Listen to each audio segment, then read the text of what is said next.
I'm Nathan, and I needed a break, something far away from the city's noise and constant rush. After some digging, I found this place. A quiet little town tucked off the map, with a small hotel run by this sweet old couple. It looked perfect, just the kind of spot where I could finally breathe and clear my head. As I pulled up to the modest hotel, I felt a sense of relief wash over me. This place, with its quaint exterior and quiet streets, seemed perfect for unwinding. The hotel itself was old, but charming in a rustic way, with a porch that creaked underfoot and ivy crawling along the walls. When I stepped inside, I was greeted by an elderly couple, the owners, who welcomed me with wide smiles that didn't feel right. There was something unnatural about their expressions, as if they were trying too hard to be friendly. The man's handshake lingered a little too long, and the woman's eyes seemed to study me with quiet intensity. Despite the unease that flickered through me, I forced a smile, chalking it up to small-town quirks. They handed me the room key, room 2B, and gave a brief tour of the old building. As I unpacked in my small but comfortable room, I told myself I was overthinking things. It was a quiet town. People here were probably just a bit peculiar. The tension lingered, though.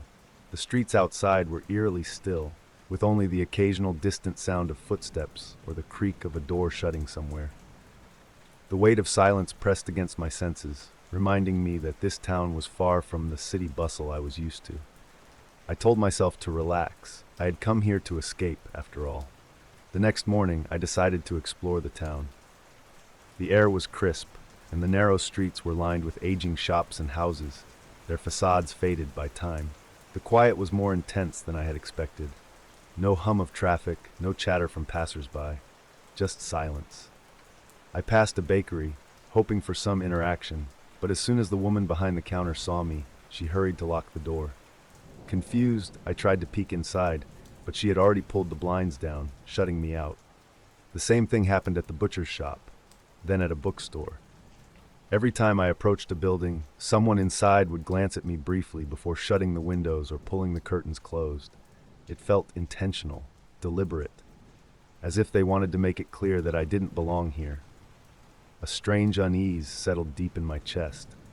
There was something unsettling about the way the townspeople acted, an unspoken agreement to avoid me at all costs. I kept walking, hoping to shake off the growing paranoia, but each step made the town feel more like a place I shouldn't have come to. When I returned to the hotel later that afternoon, the elderly couple greeted me with the same forced smiles. "How was your day?" the old woman asked, her voice just a little too cheerful.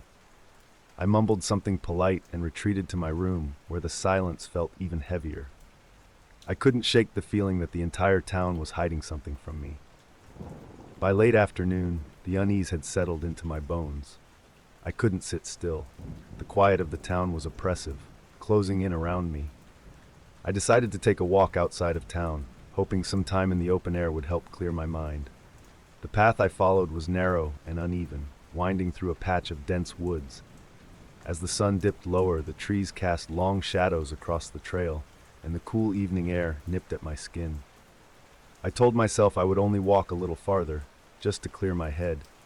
Then I saw it, a faint flicker of light in the distance, high atop a hill that rose beyond the edge of the woods. It pulsed slowly, irregularly, like an old lamp struggling to stay lit. I frowned, trying to remember if the hotel owners had mentioned anything about a landmark or cabin up there, but nothing came to mind. Curiosity gnawed at me. The light felt out of place, like a puzzle piece that didn't belong. Without thinking twice, I started toward it, my footsteps crunching against the dirt path. The climb was steeper than I had anticipated, and the night air grew colder as I ascended. The closer I got to the top, the stronger the unease in my chest became. It wasn't just the cold or the dark, it was a sense that I shouldn't be here. That whatever waited at the top of the hill wasn't meant for me to see. But I kept going, driven by a curiosity I couldn't explain. When I reached the summit, I crouched low behind a thick bush and peered into the clearing beyond. What I saw made my stomach drop. The townspeople were gathered in a circle, chanting in low, rhythmic voices. They stood close together, heads bowed, their movements slow and deliberate. Symbols I didn't recognize had been carved into the ground, glowing faintly in the flickering light from an old lantern perched on a rock. At the center of the circle lay something ancient, a dark object that seemed almost alive with the weight of time. I couldn't tell what it was.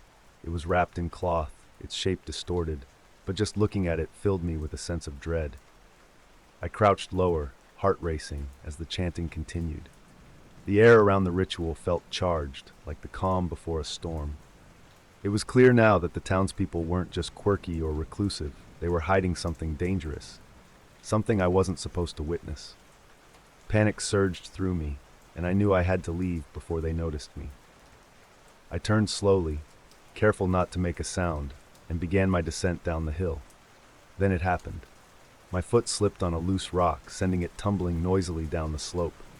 The sound echoed through the clearing like a gunshot. The chanting stopped. I looked back, heart hammering, as every head in the circle snapped in my direction. For a moment, everything was still. Then, without a word, several of the villagers broke away from the group and began running toward me. I didn't wait to see what would happen next. Adrenaline surged through my veins, and I bolted down the hill, the villagers' footsteps pounding behind me. Branches clawed at my arms, and rocks shifted under my feet, but I didn't dare slow down. The hill's steep descent was unforgiving. My shoes slipped on loose stones, and tree branches whipped against my skin, but I kept running, fueled by sheer panic.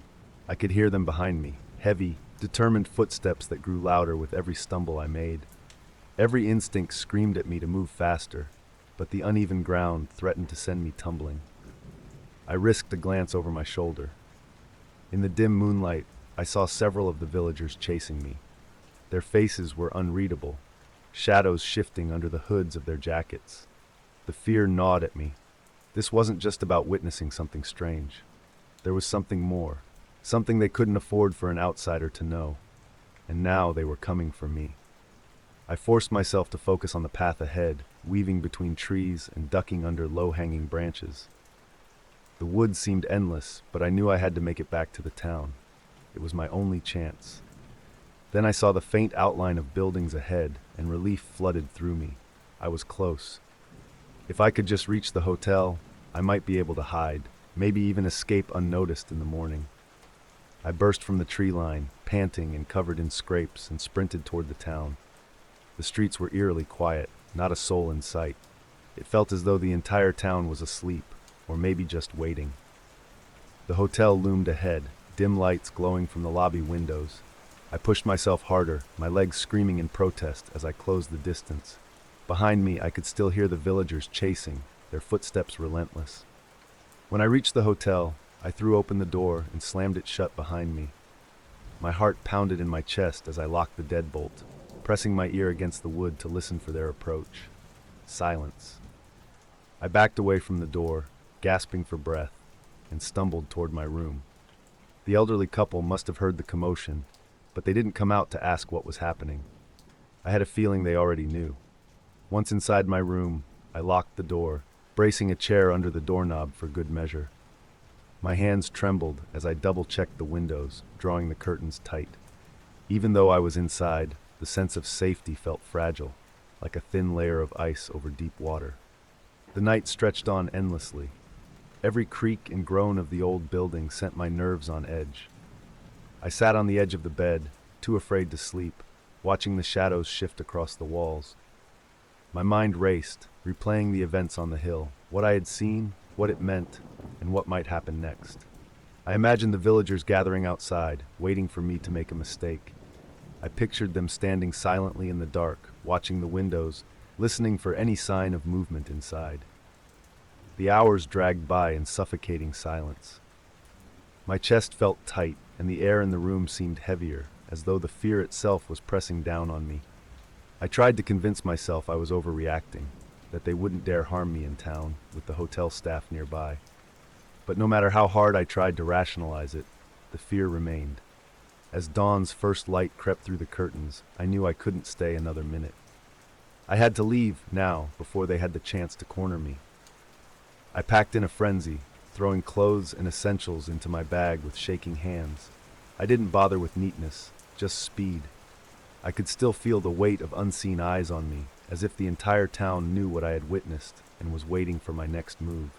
I crept downstairs, careful not to wake the elderly couple, though I suspected they were already awake, watching quietly from the shadows. As I slipped out of the hotel and into the morning light, the streets were empty. The town was silent, as if it had swallowed the night's events whole. I threw my bag into the trunk of my car and climbed into the driver's seat, my pulse racing as I started the engine. For a moment, I sat there, gripping the wheel tightly, waiting for someone to stop me. But nothing happened.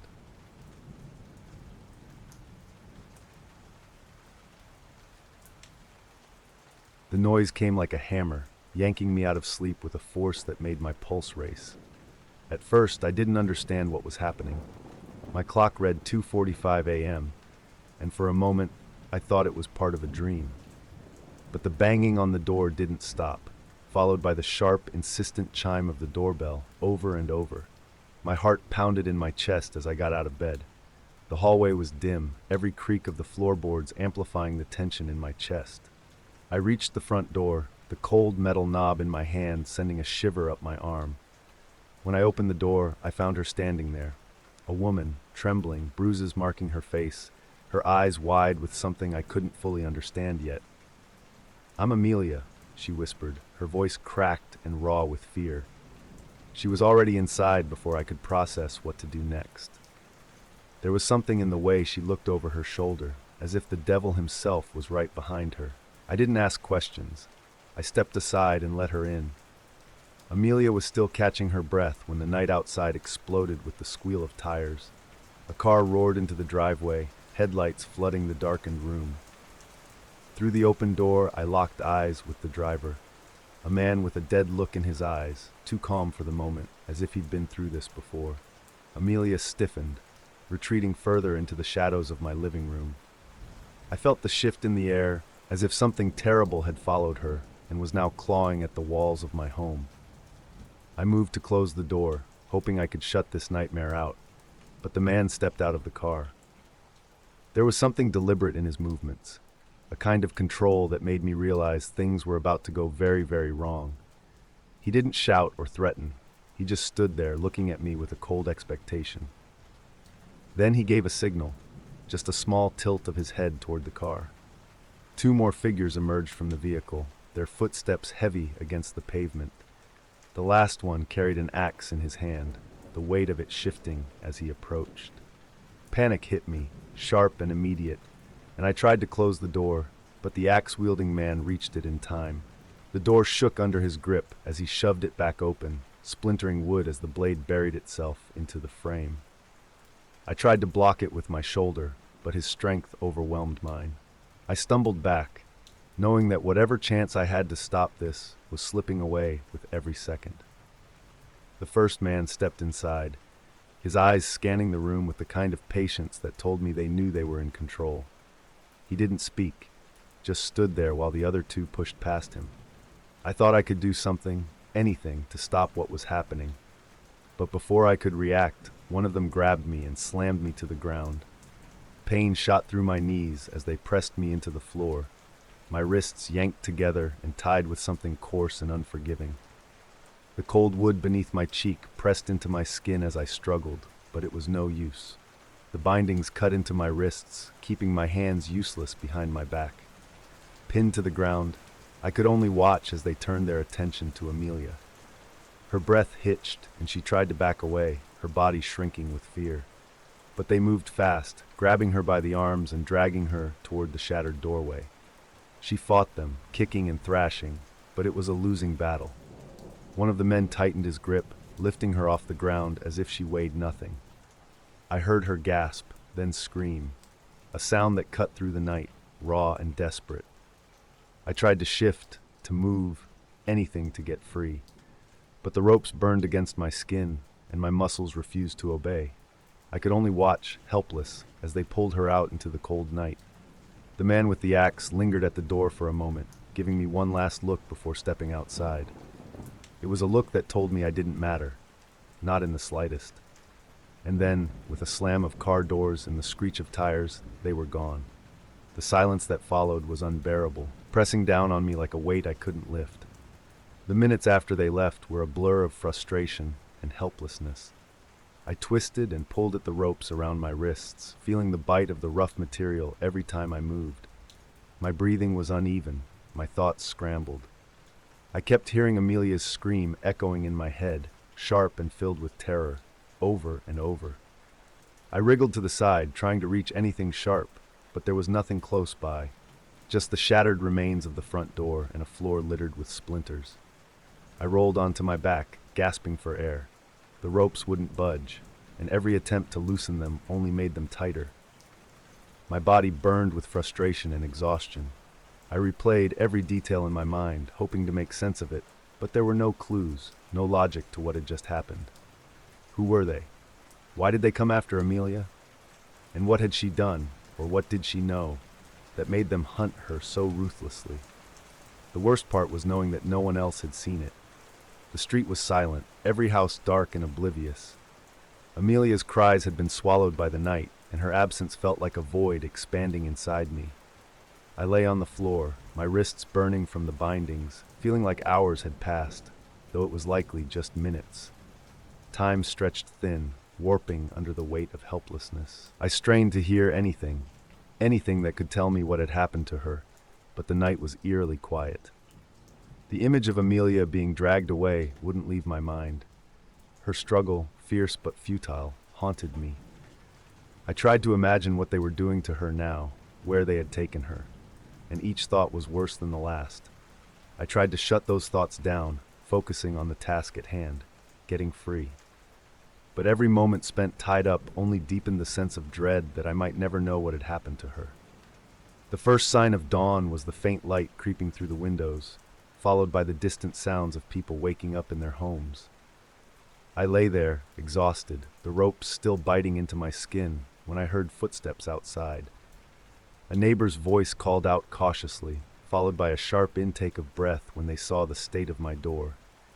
Within moments, several of them were inside, rushing to free me from the ropes that had held me captive all night. The relief of being free was short-lived.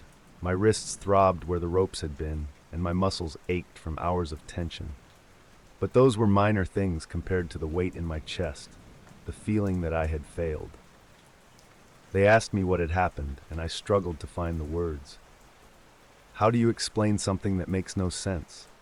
A woman shows up at your door in the dead of night. A group of men break in, and she's gone before you can do anything to help. In the hours that followed, the police came, but their questions only deepened my frustration. I had no answers to give them. I didn't know Amelia's last name, where she had come from, or why she was being chased.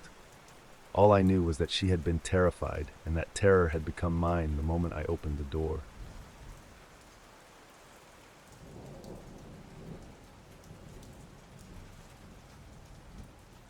I stepped out into the night with my bag slung over my shoulder, the air cooler than I had expected. Zoe and I had planned a night of work. Nothing too exciting, just a quiet evening to catch up on tasks. I looked forward to it. The streets were still and empty, the kind of quiet that feels unnatural. As I walked, a prickling sensation began crawling up my spine, that strange feeling when you know you're not alone. I tried to shake it off, focusing on the sidewalk ahead, but the feeling persisted, gnawing at the back of my mind. Then I noticed it, just a figure, barely visible under a distant streetlight. They weren't close, but I could tell they were walking in the same direction as me, their pace mirroring mine. I brushed off the thought. It's a public street. People walk. But as I took another step, so did they. My heart rate picked up. The more I walked, the more the space between us seemed to shrink. It was subtle at first, a steady rhythm of footsteps behind me blending with my own. But each time I tried to speed up, the sound matched me, perfectly synchronized, like some kind of eerie shadow. I didn't dare look back. The fear was crawling under my skin, tightening my chest. I told myself it was nothing, just a coincidence, but that creeping dread wouldn't let me believe it. The moment I reached Zoe's driveway, I felt a surge of adrenaline. I bolted to the door, fumbled with the handle, and slammed it shut behind me, locking it in one frantic motion. My heart was racing. For a second, I stood there, breathless, leaning against the door, safe, for now. Inside, Zoe greeted me with a warm smile. unaware of the fear that had followed me through the door. I told her everything, how I felt someone was following me, how I ran the last stretch to her house. She listened, her brow furrowing slightly, but she wasn't worried. "It's probably nothing," she said. She wasn't dismissive, just trying to keep things light. But her words didn't settle my nerves. We sat down and tried to focus on the work we had planned, spreading out our notes and laptops on the table. The house felt too quiet, though. It was a stillness that didn't belong, as if something was waiting just beyond the walls. Every noise from outside seemed amplified, each creak of the house drawing my attention. Zoe tried to keep things normal, chatting here and there as we worked, but I couldn't shake the weight in my chest. I glanced toward the window a few times, half expecting to see someone standing there. I knew it sounded irrational, but the fear gnawed at me. Zoe noticed my unease, giving me a small, reassuring smile. "We're fine. No one's here." But even she didn't sound entirely convinced. Then, the noises started. At first, it was just the soft crunch of leaves, nothing too alarming. But the sound was steady, moving slowly around the house like someone was circling. I froze, and Zoe shot me a glance, her expression shifting from casual tense in an instant. We sat still, listening intently as the noise shifted. A twig snapped, startling us both. I told myself it was just the wind, but it wasn't convincing. Then came the knocks, soft, deliberate taps on the side of the house. They weren't loud, but they were intentional. My hands clenched into fists. Zoe whispered that maybe it was an animal, but I could tell she didn't believe it. Neither did I. The knocks came again, this time from a different part of the house, followed by footsteps just outside the window. I could hear them, faint but unmistakable, pacing back and forth like someone waiting. We exchanged a glance, both of us realizing at the same moment that this was no accident. Someone was out there. The moment hit us like a punch. Just as Zoe and I were trying to calm ourselves, a face appeared at the window. Pale, expressionless, pressed flat against the glass, the figure stared in at us with an unsettling stillness. It didn't move, didn't blink, just watched. I could feel my pulse pounding in my throat. Zoe went rigid beside me, her eyes wide with terror. For a few agonizing seconds, neither of us could react. And then, just like that, the face was gone, slipping back into the night as if it had never been there at all. The silence that followed was worse than the knocks or footsteps. It hung heavy between us, wrapping the room in dread. I didn't want to move, didn't want to go anywhere near the window to see if the figure was still out there. I could feel Zoe's fear beside me, just as paralyzing as my own. We knew, in that moment, that this wasn't random. Someone had followed me, tracked me all the way to Zoe's house, and now they were out there, waiting for something, waiting for us. The rattling started just moments after the face vanished. It began as a light tremor, as if someone was testing the windows and doors, feeling for weak points. Then it grew, violent, relentless banging, like fists pounding the walls from every side. Every window seemed to shake in its frame, and the front door groaned under pressure, as though it might burst open at any second. Without thinking, Zoe and I sprang into action. We grabbed chairs, tables, anything we could find, dragging them toward the windows and doors. Our movements were clumsy and panicked, but the sound of crashing against the house kept us moving. We pushed the couch against the front door and dragged a heavy bookcase across the largest window, our hearts hammering as if they might burst. The noise outside was deafening now. It wasn't just one person. There had to be more. Fists slammed against the walls in chaotic bursts, and the doorknob twisted violently, rattling back and forth. Every impact felt like it would be the one to break through. I could feel my muscles straining as we pushed a dresser into place, sealing off the last exposed window. Then, without warning, the banging stopped. The sudden silence was more terrifying than the noise. It was as if whoever or whatever was outside had decided to wait us out. Zoe and I slumped to the floor, our backs against the barricades, listening to the eerie quiet that now surrounded the house. We didn't move. We didn't dare. The fear clung to us like a second skin, suffocating and inescapable. Every creak of the house felt like a threat. Every whisper of wind against the windows made me flinch. Zoe sat beside me, her knees drawn to her chest, her breathing shallow and ragged.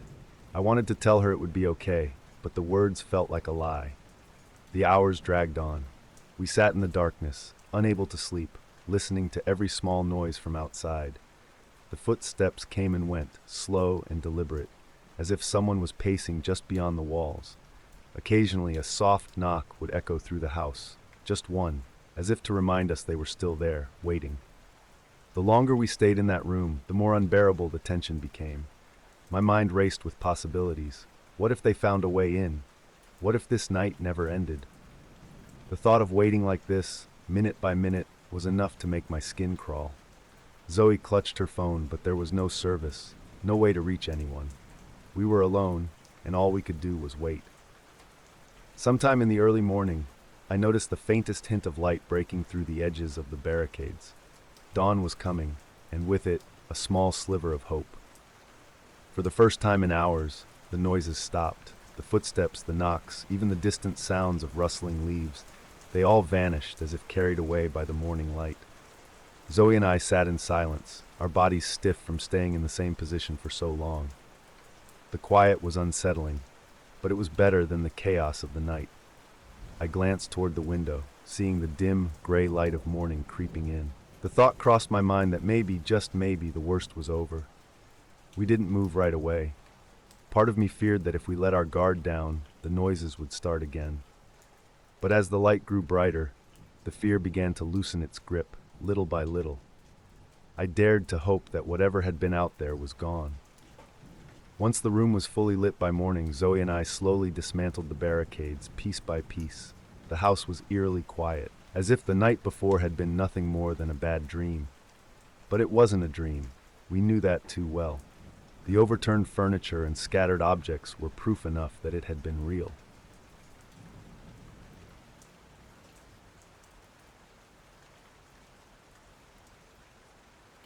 The room felt heavy with grief as I stood in front of Lucas's coffin, my chest tight with emotions I couldn't even name. Lucas was my cousin, but more than that, he was practically my brother. We grew up together, shared everything. Now all that was left was a lifeless body found deep in the forest, and no one knew why. The whispers around the room were unbearable, filled with speculation and confusion. No one had answers, and it gnawed at me. I kept glancing toward the door, hoping for some sort of explanation to walk in, but there was nothing. Just mourners, paying respects, murmuring condolences, and leaving. As the room began to thin, a figure at the back caught my eye. He stood apart from everyone, wearing a black hood that masked his face. Something about his presence didn't fit. He wasn't like the others. He wasn't grieving, wasn't even interacting with anyone. He just stood there, watching. My chest tightened as the man slipped out quietly, unnoticed by everyone but me. A strange feeling washed over me, something more than curiosity, a gnawing suspicion that he knew something about Lucas's death. Without thinking, I followed him, slipping out of the wake and into the cool night air. I trailed the hooded man through the streets of town, my heart pounding with every step. He moved swiftly, but there was no rush in his stride, almost as if he knew I was following but didn't care. Streetlights flickered above us, casting strange, shifting shadows as we walked. The farther we went, the more isolated the surroundings became, until we reached the edge of the forest, the same forest where Lucas's body had been found. The man disappeared into the trees without hesitation. My instincts told me to stop, but the thought of Lucas kept me moving. I stepped into the forest, the thick canopy swallowing the light and plunging me into darkness. Branches cracked underfoot as I pushed through, my breath quickening. The hooded man was always just ahead, a shadow slipping through the trees, too fast to catch. The deeper I went, the more the forest seemed to change, the paths twisting and turning in ways that didn't make sense. The familiar landmarks I thought I knew were gone, replaced by dense thickets and endless trees. My heart raced, fear clawing at me. Then, just like that, he was gone. One moment, the hooded man was in front of me, and the next, he had vanished into the shadows, leaving me alone in the heart of the forest. Panic gnawed at me, but I pressed on, hoping to find something, anything, that would make sense of what was happening. That's when I saw it. A cabin, half buried in the thick undergrowth, hidden so well it looked like the forest had tried to swallow it whole. The wood was rotted and warped, the roof sagging under years of neglect. It felt out of place, like it shouldn't exist. Driven by a strange mix of fear and curiosity, I approached the door, my hand trembling as I pushed it open. The hinges groaned, the sound echoing unnaturally in the quiet. Inside, the air was stale, filled with the scent of decay. Dust clung to every surface, and cobwebs draped the walls like a shroud. Then I saw it, Lucas's things scattered across the floor. His clothes, his watch, even the notebook he always carried, were lying there, untouched. My stomach dropped. Lucas had been here. Somehow, he had ended up in this cabin before he died. But why?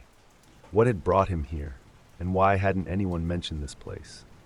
The questions swirled in my mind, each one more unsettling than the last. Before I could make sense of what I was seeing, a cold sensation swept through the room, raising every hair on my body. I wasn't alone. I turned just in time to see the hooded man emerge from the shadows, his face still hidden beneath the black fabric. His movement was sudden, violent, a predator striking without warning. He lunged at me, and I barely had time to react. My heart exploded in panic as I stumbled backward, crashing into the wooden floor. The man was on me in an instant, his hands grappling for control, his strength overwhelming.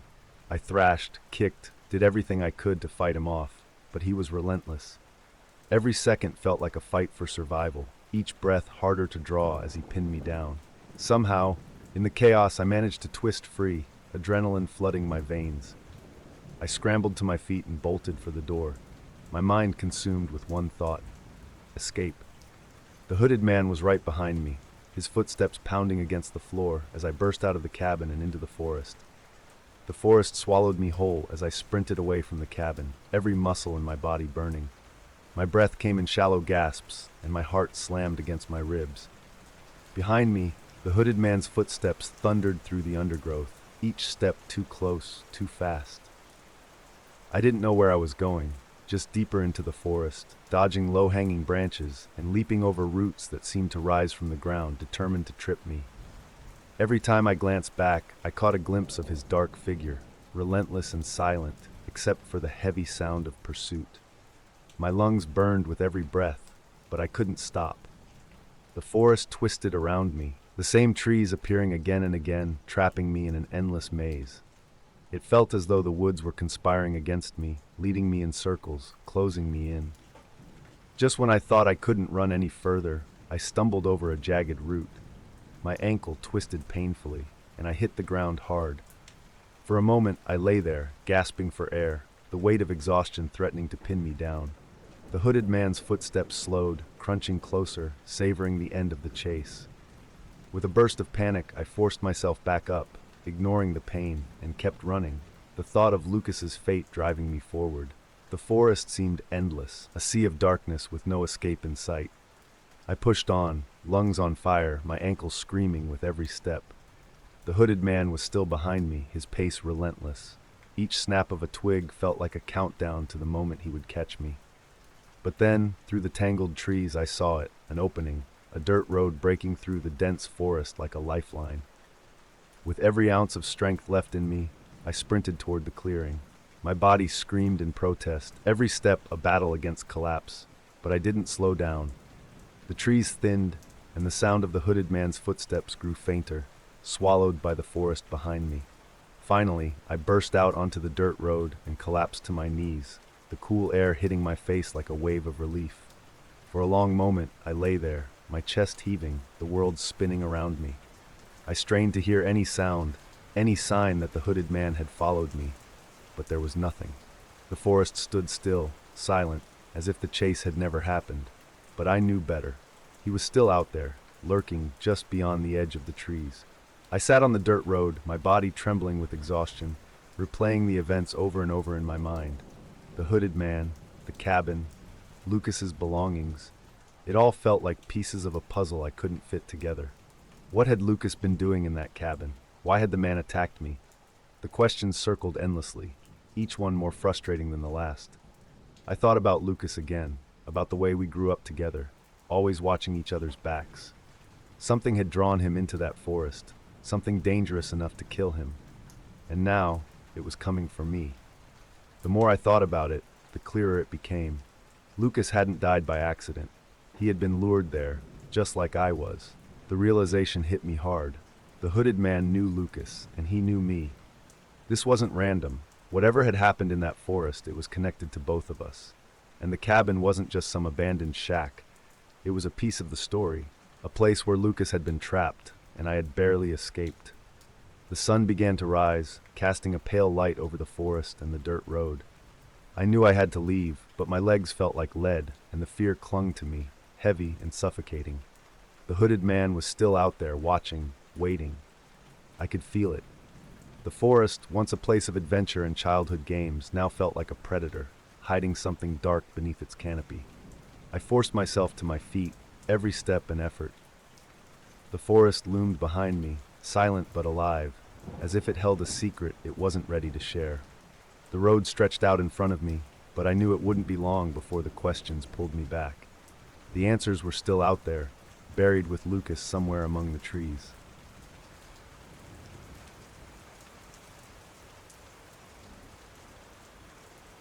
The peeling paint on the walls and cracked pavement lining the sidewalks didn't bother me. I knew what I was getting into when I bought this place. A house in a forgotten corner of the city, in a neighborhood most people had written off. The price had been too good to pass up, and despite the worn-out surroundings, I thought this was my chance at a fresh start. After all, owning a home was a dream I never thought I'd achieve. Unpacking felt like a small victory, even as dust clung to every box I opened. I arranged my furniture and hung pictures, trying to make the place feel like my own. The house was old and a bit run down, but nothing I couldn't fix. The first few days passed quietly, with only the occasional groan of old pipes or a draft slipping through the windows. But soon small, unsettling things began to happen. Keys I left on the kitchen counter would vanish, only to reappear in strange places.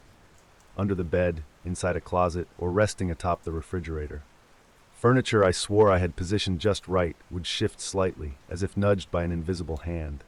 At first, I tried to laugh it off. I was adjusting to a new space, and it was probably just me being absent-minded. Moving could do that, I told myself. But the food, that was different. Entire packages disappeared from the fridge, as if someone had opened the door and helped themselves. It wasn't like I misplaced a loaf of bread or overlooked a carton of milk. It was all just gone. And that's when the pit in my stomach started to form. A quiet, nagging fear that maybe I wasn't alone in this house after all. At night, the house began to hum with strange, faint sounds. It wasn't the usual creaking of old wood or the occasional knock of pipes cooling. It was something else, quieter but deliberate.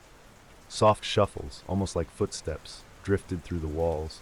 Then came the taps, light but insistent, like someone testing the surfaces of the house.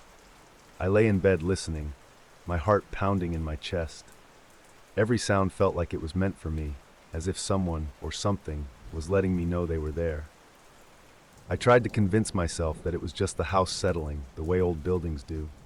Maybe animals had found their way inside, but the noises weren't random. They followed a pattern, coming from different parts of the house, as if someone was exploring it, room by room. Sleep became a distant memory. Every time I closed my eyes, the sounds would creep back in, pulling me from the edge of sleep. I left the lights on at night, hoping it would calm my nerves, but it didn't help. The noises continued, persistent and unnerving, leaving me to wonder if I had made a terrible mistake by moving into this place. One night, the sounds grew louder. It wasn't just taps or shuffles this time. It was the unmistakable thud of something heavy moving downstairs. I sat up in bed, my pulse racing, and strained to listen. There it was again. A soft, deliberate thud, followed by silence, then another shuffle. It was coming from the basement. I knew I had to check, even though every instinct told me to stay in bed. The fear clung to me, but curiosity pushed me forward. I slid out from under the covers and tiptoed through the house, careful not to make a sound. When I reached the basement door, I paused, hand hovering over the knob, heart pounding so loudly it echoed in my ears. Then I saw it, a shadow, quick and fluid, slipping down the basement stairs. My breath hitched. I stood frozen for what felt like an eternity, my hand trembling against the door frame. Someone was down there, someone who didn't belong. I knew I couldn't ignore what I had just seen. Grabbing a flashlight from the kitchen drawer, I forced myself to open the basement door. The cold air hit me as I descended the stairs, the flashlight beam flickering in my shaky hands. The basement was eerily silent, the darkness pressing in around me as I reached the bottom step. The air in the basement was damp, heavy with the scent of earth and mildew. My flashlight beam danced across the walls, illuminating old shelves covered in dust and a few forgotten tools. Nothing looked out of place at first, but as I scanned the room, my eyes landed on something strange. In the far corner, a patch of old carpet lay spread unevenly across the floor. It looked too new for a basement this old, and it was out of place, like someone had put it there deliberately to cover something. Swallowing the lump in my throat, I made my way toward it, the flashlight beam jittering with each step. I knelt down, gripped the edge of the carpet, and pulled it back. My breath caught in my throat. Beneath the carpet was a jagged hole, the dirt around its edges crumbling into the darkness below. The hole was deep, so deep I couldn't see the bottom. A foul, decaying smell wafted up from it, and the flashlight's beam was swallowed by the blackness. It wasn't just a hole, it was a tunnel, burrowing deep into the ground, as if leading to something larger. My mind raced. The missing food, the noises, the shifting furniture, it all clicked into place.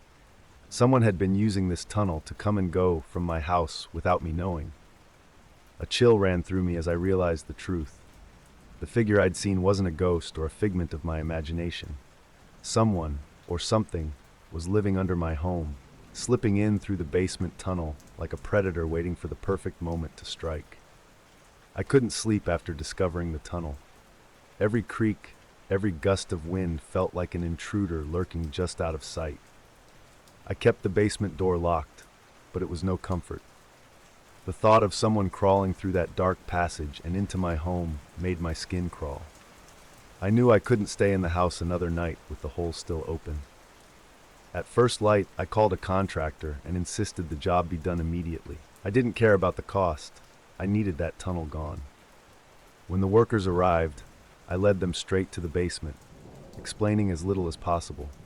They gave each other nervous glances, but didn't ask questions. I stood at the edge of the room, watching as they poured cement into the dark hole and began laying bricks over it. Every scrape of the trowel, every slap of mortar felt like a barrier between me and the unknown. As the last brick was set into place and the cement smoothed over the surface, I finally exhaled, feeling a fleeting sense of relief. It was done. The tunnel was gone. But as I stared at the wall of fresh bricks, a thought whispered in the back of my mind. What if something had already slipped inside before the tunnel was sealed? I knew I couldn't stay in the house, even with the tunnel sealed.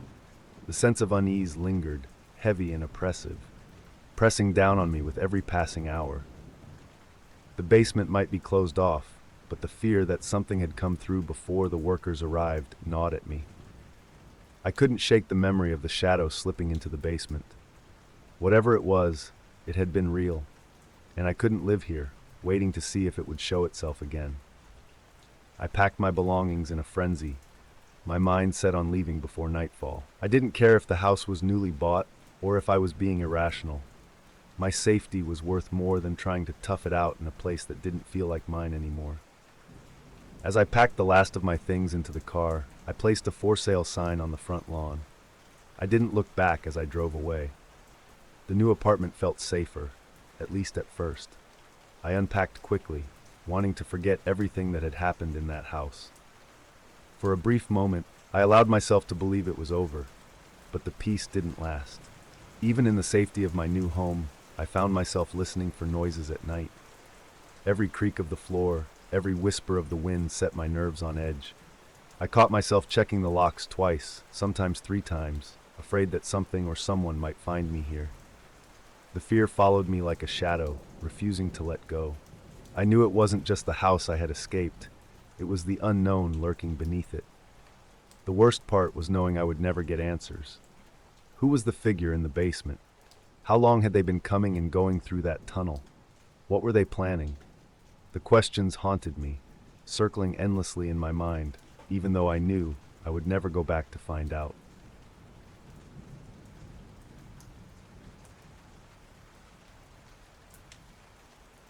It was supposed to be a normal night. My shift was nearly over when the last order came through. Just one more delivery and I'd be done. The address was in a remote neighborhood on the outskirts of town, a place I wasn't familiar with. I almost considered rejecting it, but the promise of finishing quickly pushed me to accept. The streets became darker the further I drove, and soon the houses grew sparse, scattered among overgrown lots and empty driveways. When I finally reached the address, the house looked as strange as the neighborhood felt. An old structure with dark windows, its porch light barely flickering. I parked my car at the curb, grabbed the food, and walked up to the front door, hoping to make the drop-off fast. The night air felt colder here, and the silence of the street made me uneasy. I knocked on the door a few times and waited.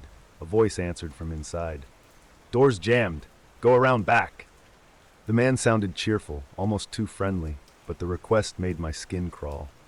Something about it wasn't right. I hesitated for a moment, debating whether to leave the food on the porch and walk away, but I didn't want to risk a complaint, not at the end of my shift. I let out a slow breath, turned around, and headed toward the backyard. The backyard was as unsettling as the front. Overgrown weeds stretched along a cracked path leading to the back door. I shuffled forward, my nerves on edge, my footsteps heavy on the uneven ground. The house loomed over me, its windows dark and still, as if watching my every move. I felt small, vulnerable, like I didn't belong here. When I reached the back entrance, the door swung open before I had a chance to knock. A man stood in the doorway, his face illuminated by the faint glow of the porch light. He wore a strange, unsettling smile, too wide, too friendly for the late hour. "There you are," he said warmly, taking the food from my hands with an ease that only deepened my discomfort. "Thanks for bringing this out here," he added, and then without missing a beat, he said, "Why don't you come inside and eat with me?" His tone was polite, but the insistence in his voice sent a ripple of unease down my spine. There was something wrong with the way he spoke, as if it wasn't just an invitation, but an expectation. I felt every muscle in my body tense as I forced a smile and shook my head. "No, I'm good," I muttered, taking a step back. His smile didn't waver. "Are you sure?" he asked, his voice smooth, as if he didn't want to take no for an answer. The urge to leave became overwhelming. I mumbled an excuse, turned around, and walked away as quickly as I could without breaking into a run. The walk back to my car felt longer than it should have. Every instinct screamed at me to leave that place behind, to get in my car and never come back. I glanced over my shoulder as I neared the driveway, half expecting to see the man standing in the doorway, watching me. But the porch was empty, the backyard swallowed by shadows. Relief washed over me as I reached my car and fumbled with the door handle. I wanted nothing more than to drive away and forget about the whole thing. But as I rounded the side of my vehicle, my stomach dropped. One of the rear tires was completely flat. I crouched down, running my hand along the rubber. It wasn't just deflated, it had been slashed. A thin, jagged cut ran across the sidewall, fresh and unmistakable. My heart began to pound in my chest as I looked around, scanning the empty street for signs of life. The houses sat dark and silent, giving no hint of movement. I felt exposed, vulnerable, like prey left out in the open. Whoever had done this was close, too close, and the only place nearby was the house I had just left. My pulse raced as I weighed my options. The nearest gas station was miles away, and there was no way I could drive on a slashed tire. I glanced at my phone, no signal. The sinking realization hit me. I'd have to go back to the house and ask for help. The thought made my skin crawl, but I had no other choice. I took a deep breath, trying to steady my nerves, and started back toward the house. Every step felt heavier than the last, my mind racing with possibilities. Had the man slashed my tire? If so, why? And more importantly, what was waiting for me inside? As I neared the backyard, I slowed my pace, scanning the area carefully. The porch light flickered weakly, casting long shadows along the walls. My footsteps were quiet, but the silence around me felt oppressive, as if the house itself was holding its breath. That's when I saw it, a figure moving in the shadows near the back door. My heart stopped. It wasn't the man from before. This figure was taller, broader, and faster. Before I could react, the man lunged from the darkness, his footsteps heavy and deliberate as he sprinted straight toward me. His face was obscured by the shadows, but the intensity of his movement told me everything I needed to know. He wasn't coming to help. My body reacted before my mind could catch up. Without thinking, I turned and bolted, adrenaline pumping through every vein. My heart slammed against my ribs as I sprinted toward the dark street, my footsteps pounding the pavement. Behind me, the heavy thud of the man's steps echoed through the night, fast and relentless. I glanced back only once, and the sight froze my blood. The man was closing in, moving with terrifying speed. His face remained hidden in the shadows, but his intent was clear. He was hunting me. I could feel his presence bearing down, the gap between us shrinking with every second. I pushed my legs harder, ignoring the burning in my muscles, every instinct screaming at me to get away. The street ahead felt endless, each house dark and lifeless. The night air whipped against my face, and every breath came in ragged gasps, but I refused to stop. I couldn't stop. The neighborhood twisted around me like a maze, each street looking the same as the last. I swerved between houses, desperate to lose my pursuer. My shoes scraped against cracked sidewalks, and weeds snagged at my clothes as I darted through empty yards. The man's footsteps never faltered. He was still behind me, fast and determined, like he had all the time in the world. Every sound seemed amplified, the rasp of my breath, the pounding of my heart, the relentless echo of footsteps behind me. I veered down another street, my mind racing, trying to remember the way back to civilization. But the dark houses and empty lots felt like they stretched on forever, trapping me in this forsaken part of the city. Just when I thought my legs would give out, I spotted a narrow alley ahead, a thin path cutting between two abandoned houses. Without hesitation, I sprinted toward it, hoping the tight space would slow him down. I plunged into the alley, my shoulder scraping against a rough brick wall as I squeezed through the narrow passage.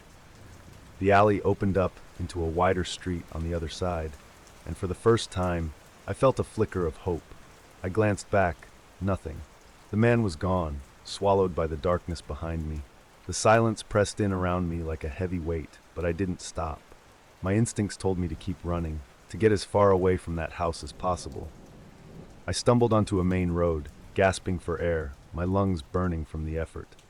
Streetlights flickered above, their dim glow a welcome relief after the pitch-black streets I had left behind. I slowed to a jog, my legs trembling beneath me, but the fear still gripped me tight.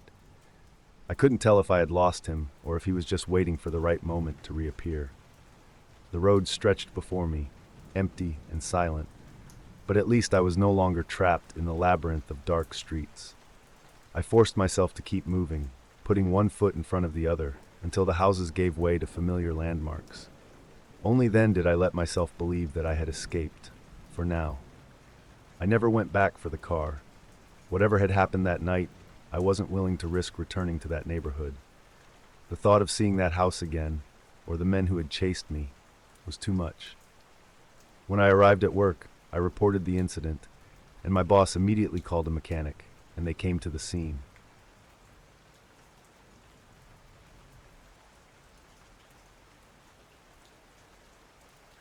The city lights faded behind me as I reached the outskirts, where abandoned buildings and empty lots stretched in every direction.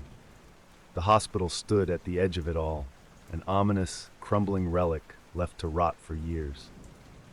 I knew I had no business being there, but curiosity gnawed at me, driving me toward its looming entrance.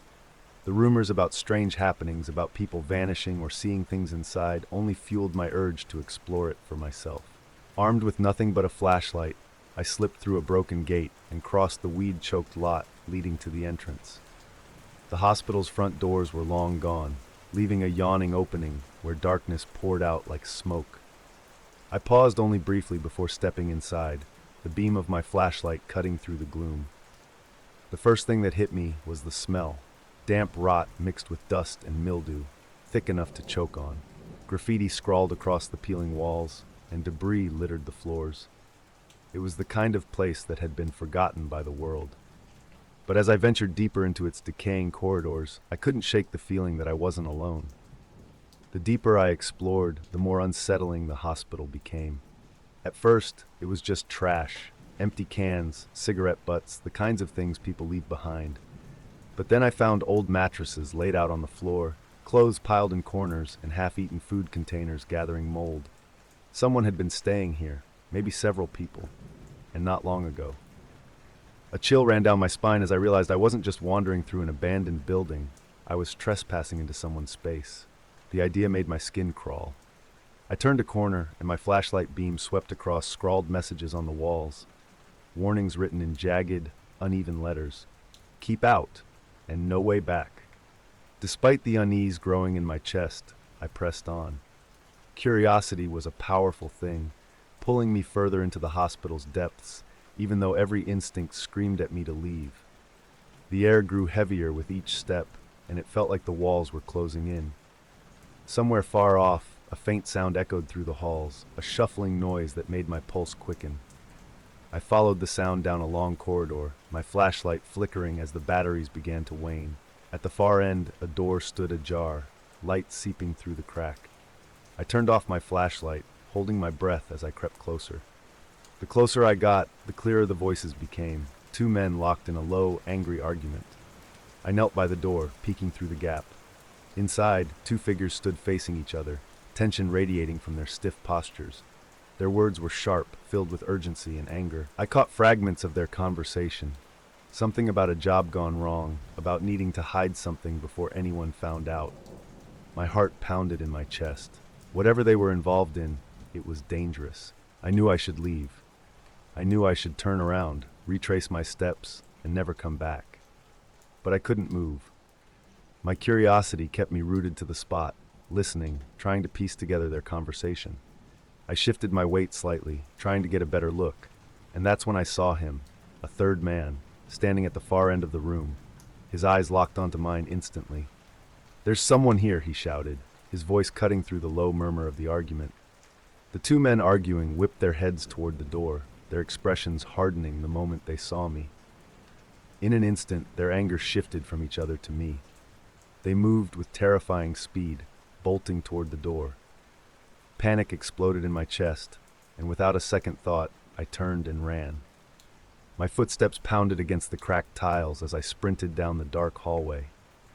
The sound of their pursuit was deafening, boots slamming against the floor, angry shouts echoing through the corridors. Every instinct screamed at me to run faster, to get out before they reached me. The hospital, once a playground for my curiosity, had become a trap, a maze where every wrong turn could lead me straight into their hands. The walls blurred as I sprinted through the hospital's decaying corridors, my mind racing as fast as my legs. The men's heavy footsteps echoed behind me, growing louder with every step. I glanced over my shoulder, heart hammering, and saw them rounding the corner, their shadows stretching long against the graffiti-covered walls. I pushed myself harder, vaulting over broken furniture and piles of debris. My lungs burned, and my legs screamed for relief, but I didn't dare slow down. Every doorway I passed felt like a potential dead end, a place where they could trap me if I made one wrong move. The hospital was a maze of hallways and empty rooms, each one leading deeper into the decayed labyrinth. The men's angry shouts followed close behind. Their footsteps were relentless, pounding against the cracked tiles. Every breath I took felt like it might be my last, but I couldn't stop. Not now. Not when escape was so close yet so far away. The walls seemed to twist around me, the darkness pressing in from all sides, making it impossible to think. I turned down another hallway, hoping to lose them, but the path only grew narrower, the walls closing in. Panic surged as I realized I was running deeper into the hospital instead of toward the exit. My flashlight flickered weakly in my hand, casting jittery beams of light that made the shadows dance like living things. I heard the men getting closer, their shouts angrier, more determined. Just as I thought the chase would end with them catching me, I spotted it, a faint glimmer of moonlight spilling through a broken doorway at the far end of the hall. The exit. It was my only chance. I forced my legs to move faster, ignoring the pain shooting through my body. I leaped over a fallen gurney, the sound of their footsteps closing in, but the doorway grew larger with every step. The men shouted from just behind me, so close I could almost feel their breath. With a final burst of strength, I threw myself through the doorway, crashing into the cold night air. I hit the pavement hard, the rough concrete scraping my hands and knees, but I didn't care. I was outside. I was free. The moment I landed outside, everything went still. The angry shouts, the pounding footsteps, they all stopped abruptly at the hospital's entrance, as if the men had reached an invisible boundary they couldn't cross. The night swallowed the noise, leaving only the distant hum of the city in the background. I lay on the cold ground, gasping for air, my body trembling from the adrenaline still coursing through me. I waited, half expecting the men to burst through the doorway at any moment, but they never came. The hospital stood behind me, silent and dark, its windows like empty eyes staring into the night. Every instinct told me to run, to get as far away as possible, but my legs felt like lead. I struggled to my feet, glancing over my shoulder one last time. The broken doorway yawned open, but there was no sign of the men. It was as if the hospital had swallowed them whole, trapping them in its decaying halls. I ran until my legs gave out, collapsing under the dim glow of a streetlight far from the hospital. My chest heaved with every breath, and my hands shook as I wiped the sweat from my face. I knew I had escaped, but the fear still clung to me, heavy and suffocating. The memory of what I saw and what almost happened wouldn't leave me. The argument, the angry men, and the narrowness of my escape haunted me. My mind raced with questions that had no answers. What were they arguing about? Why had they chased me so viciously? And what would have happened if they had caught me?